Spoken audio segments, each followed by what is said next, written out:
இந்த வீட்டில் நடந்த சம்பவங்கள் இருக்கும்போது எனக்கு போய் பார்க்கணும் போலே தோணுச்சு. இங்கே நடக்கிற அமானுஷ்யமான விஷயங்களை பற்றி அவங்க சொல்லும்போது தனியாக போகலாமா அப்படின்னு யோசித்தேன். சரி தனியாக போய் பார்ப்போமே அப்படின்ட்டு வலிக்கிட்டு தனியாக போனேன்.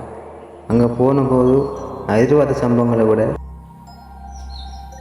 நிறைய சம்பவம் நடந்துச்சு. ஆனால் என்னால் கேப்சர் பண்ண முடியலை. என்னோடய மக்கி கோளாறு பண்ணதால் நான் பேசுகிற சவுண்டும் கூட ஒழுங்காக கிளியர்லாம் போச்சு. இருந்தாலும் வீடியோ அப்லோட் பண்ணலாமான்னு யோசிச்சேன். நான் பண்ண தம்மான் அப்படின்றதுக்காக நான் போசி கொடுத்து வீடியோ அப்லோட் பண்ணுறேன். இந்த வீட்டில் வயசான பாட்டி ஒரு ஆள் வாழ்ந்துருக்காங்க.